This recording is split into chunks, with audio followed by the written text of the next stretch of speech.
Muchachos, buenas noches. El día de hoy vamos a hablar de el porqué de los fasores. Inicialmente, entonces, vamos a tratar de considerar lo siguiente. Resulta que la red eléctrica de nuestros países, específicamente en el caso de Latinoamérica y aún más específicamente en Colombia, eh, tiene una forma de onda, ¿sí? Como un sinusoide, por lo cual el modelamiento matemático que se le hace es considerarlo como una función trigonométrica seno. En pantalla vemos tres casos, ¿listo? En el costado izquierdo estamos considerando una función matemática que se denomina, o la estamos denominando v sub f, en función del tiempo, que sería la variable independiente. Esta función tiene un comportamiento sinusoidal, tal y como se está expresando explícitamente. Resulta que tenemos primero una cantidad que estamos llamando v sub p. Esta va a ser lo que nosotros llamaremos la amplitud, es decir, qué tan grande va a ser la onda seno. Por ende, se debe multiplicar y se debe establecer ese producto con la función como tal, es decir, con el seno de algo. Ese algo, que es el argumento de la función, es decir, esto que estamos subrayando en este preciso momento en la expresión de la izquierda, es omega multiplicado por t. Omega minúscula es una letra griega, ¿sí? Que es similar a una W y representa lo que llamamos la frecuencia angular. Esa frecuencia angular es la que nosotros sabemos que se calcula como 2 por pi por f, donde esta f es la frecuencia de la red. En este caso, para nosotros es 60 Hz. Ahora bien, esta omega o W lo que hace es modificar nuestra función como observamos en estos tres dibujos. Es decir, aumentar la frecuencia de la red es, en términos o en palabras muy sencillas, volver esa onda seno, volverla una especie de acordeón con más oscilaciones cada vez. La frecuencia implica un número de oscilaciones por cada segundo, ¿sí? Entonces, a mayor frecuencia, mayor oscilación. Por ende, si omega crece, vamos a tener muchas más oscilaciones, es decir, vamos a tener un dibujo cada vez más similar al que se encuentra en la parte inferior, ¿vale? Y entre más pequeño sea el valor de omega, más espaciados van a ser esos cruces o esas variaciones de positivo a negativo de la función seno. Nuevamente recordemos, estamos considerando una función seno. Hubiéramos podido también realizar una función coseno, ¿sí? Tengamos en cuenta que es básicamente lo mismo, solo que una es la misma que la otra, solo que corrida en el tiempo, ¿vale? Es decir, un seno y un coseno son lo mismo, solo que están en distintas partes del eje horizontal. Esto lo mencionamos así solo para tener una idea, porque es una simple y mera explicación sencilla y para tener una idea. Ahora entraremos en detalle en la expresión que se encuentra en la mitad de la pantalla. Vemos que efectivamente tenemos una cantidad v sub p que sigue siendo la amplitud de la onda. Nuevamente, recordemos, es qué tan grande va a ser ese sinusoide. Multiplicado entonces por el seno de un argumento que es un tanto diferente al que ya teníamos. Es decir, seguimos teniendo omega por t, ¿sí? Es decir, vamos a tener un indicador de qué tanta o qué tan grande es la frecuencia de la red, pero le vamos a sumar algo que nosotros denominamos teta, como la letra griega, ¿listo? Ese teta representa qué tan corrido, ya sea a la derecha o a la izquierda, puede llegar a estar la función, ¿perfecto? Ahora, como teta es un valor positivo, vamos a ver que eso implica que la función se está adelantando en el tiempo. Ya vamos a entrar en detalles respecto a eso. En la expresión de la derecha básicamente tenemos el mismo comportamiento, solo que como se aprecia, el signo que tiene esta letra griega teta ahora ya no es positivo sino negativo, lo cual implica que el corrimiento de la onda debe ser para el otro lado. Entonces, en el dibujo, perdón, en la expresión de la mitad, vemos que la señal se adelanta. Eso quiere decir que por correspondencia la expresión de la derecha, es decir, el número 3, representa una señal que se atrasa. Partamos entonces del caso inicial, es decir, el de la izquierda. Tenemos una función seno y como sabemos la función seno vale 0 cuando en el eje horizontal la variable vale 0, es decir, cuando el tiempo es 0, el seno vale 0. Pues como ustedes pueden ver, esa es la típica, pues el típico gráfico de una función seno, con una frecuencia específica, ¿listo? Entonces, como vemos, esa es la típica función de un sinusoide en su posición original. Ahora notemos las características que habíamos mencionado. O sea, tiene una frecuencia, sí, porque está oscilando. Y la amplitud de esa función varía desde el valor positivo v sub p hasta el valor negativo de menos v sub p. Ahora consideremos el caso que está en la mitad, el caso en medio. Tenemos un sinusoide exactamente con la misma frecuencia porque tenemos la multiplicación de omega por t. ¿Listo? Con la misma amplitud que va haciendo variar la función desde v sub p hasta menos v sub p.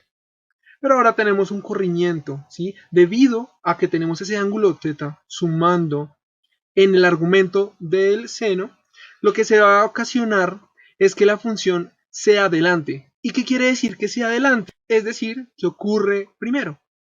Ahora, en el eje horizontal nosotros estamos graficando el tiempo, ¿listo?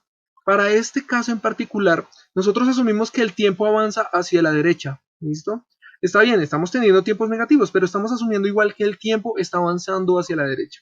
Resulta que, como ustedes pueden observar, el punto de corte de ese seno, es decir, el punto rojo, ahora ocurre en el costado izquierdo del eje horizontal.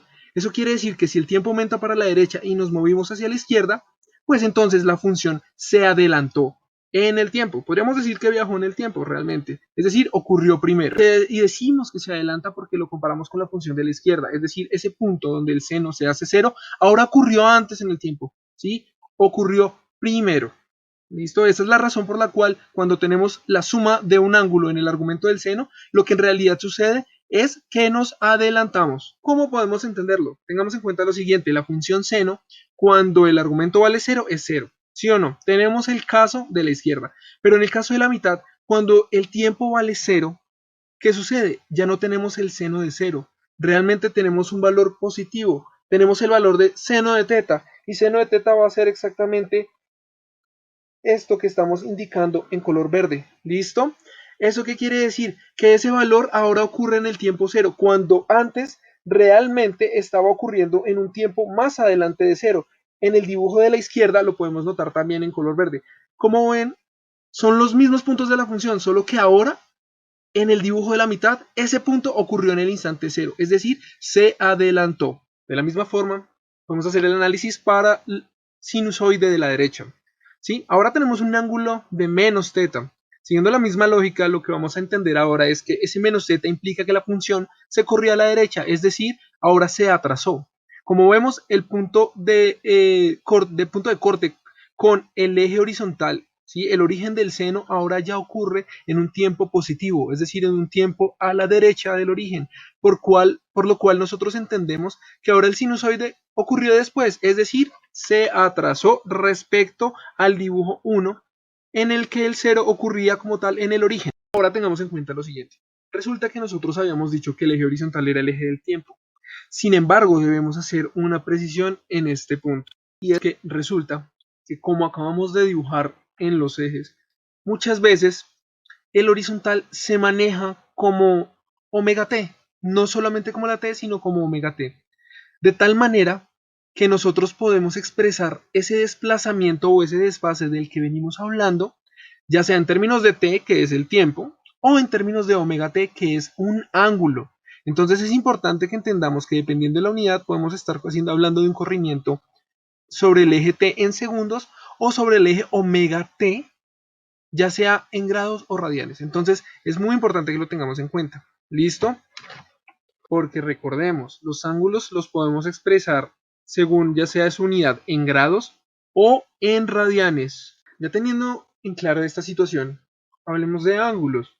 Resulta que nosotros ya desplazamos la señal. En el caso de la mitad del dibujo de medio, adelantamos la señal. En el caso de la derecha, la atrasamos, pero lo hicimos con valores arbitrarios. Entonces, en este punto debemos aclarar que el valor del ángulo θ se puede identificar en el dibujo tal y como vamos a mostrar a continuación. Veamos que tanto en el dibujo número 2 y en el dibujo número 3 hicimos una representación gráfica de la distancia horizontal, distancia entre comillas, ¿no? Que recorre o que se atrasó o que se adelantó la función y la llamamos como θ. Entonces en el dibujo número 2 estamos pintando esa distancia en color amarillo en este momento, desde el origen hasta el punto donde el seno se hace cero.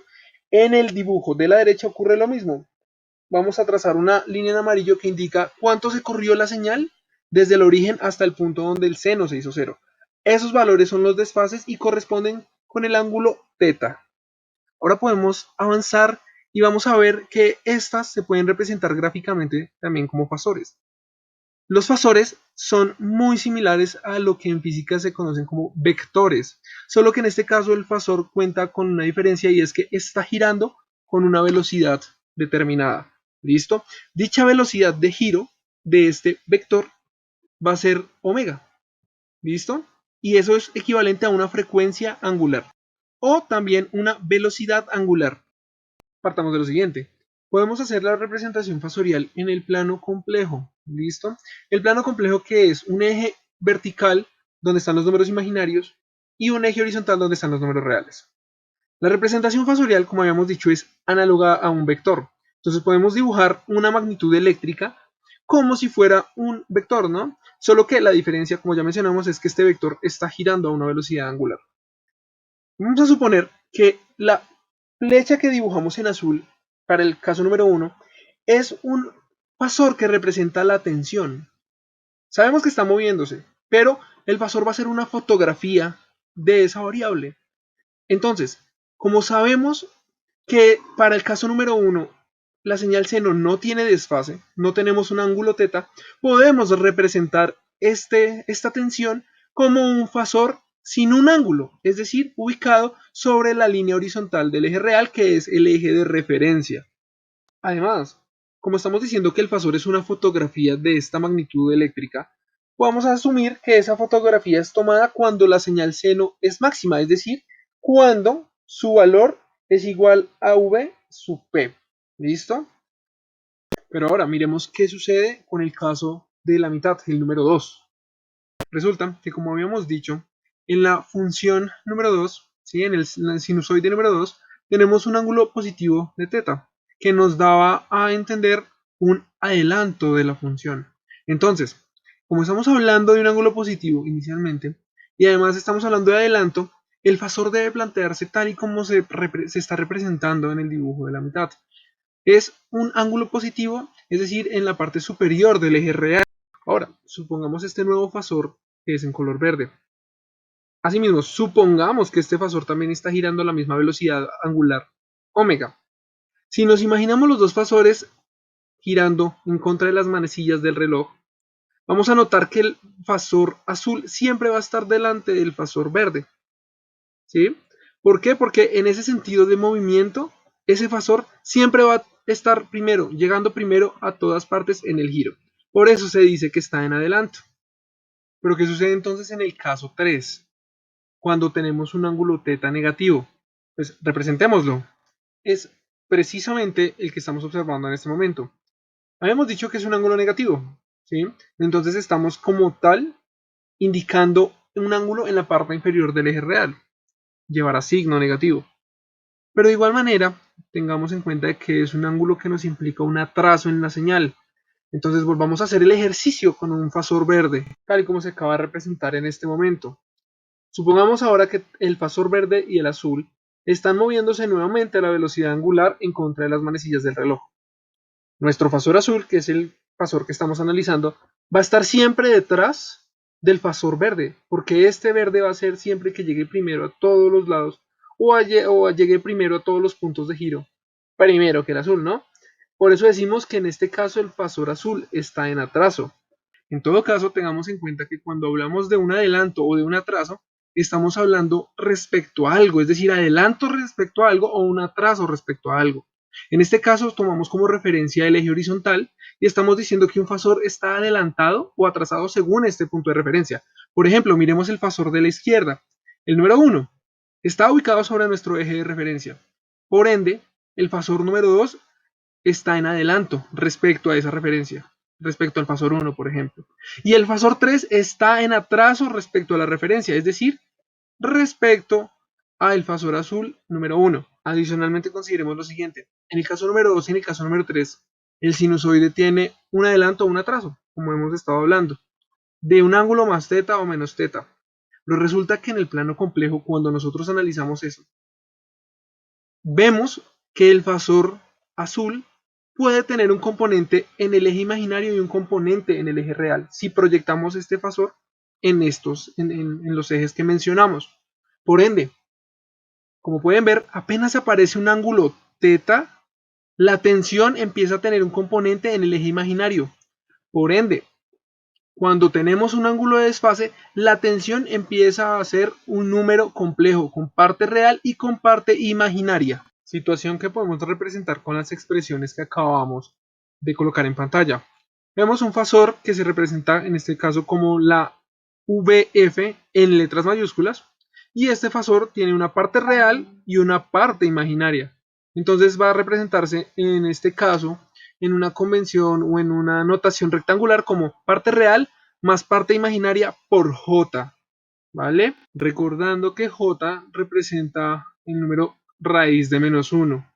Y ahora, fijándonos en el fasor número 1, es decir, el de la izquierda, podemos darnos cuenta de que si queremos representar ese fasor como un número complejo en notación rectangular, pues va a tener obviamente una parte real, que en este caso es el fasor completo, porque el fasor está ubicado sobre el eje real, más una parte imaginaria que para ese caso es igual a 0. Por eso estamos colocando V más 0 por J.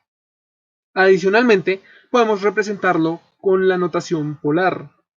En dicha notación, recordemos que debe ubicarse la norma del fasor con un ángulo de dicho fasor, el ángulo que sea.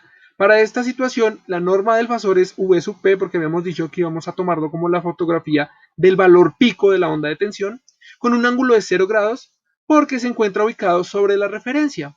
Entonces, este fasor, como ven, no tiene parte imaginaria. Para el caso del fasor número 2, podemos calcular la parte real y la parte imaginaria, ¿no? Porque si bien no las conocemos, sabemos que existen. Y sabemos que existe porque la onda de tensión, ¿sí? El sinusoide tiene un desfase. Podemos emplear entonces las funciones trigonométricas de coseno de teta y seno de teta. Y con estas dos podemos calcular, como se dijo, la parte real y la parte imaginaria del fasor, la cual se puede representar con la notación rectangular como hemos visto, o con la forma polar tal y como se acaba de anotar, es decir, la norma del fasor, que sigue siendo V sub P, con un ángulo de más teta grados o radianes. Para la figura número 3 tenemos un desfase, solo que en este caso es negativo y es de atraso, pero tenemos un desfase. Entonces al tenerlo, pues vimos que tenemos un número complejo, y este número complejo se puede descomponer gracias a las funciones trigonométricas de seno y coseno. Además, podemos representarlo en su forma polar con la tensión V sub P y un ángulo, pero en este caso de menos teta grados. También recordemos lo siguiente: el coseno de teta y el seno de teta son relaciones trigonométricas que se calculan con los catetos adyacentes, el cateto opuesto y la hipotenusa. Entonces son relaciones sencillas. Así como están colocadas en pantalla, son simplemente ya para despejar lo que llamamos el cateto adyacente, que para este caso es el valor real, y el cateto opuesto, que para este caso es el valor imaginario del fasor. Y con esto terminamos. Muchachos, muchas gracias.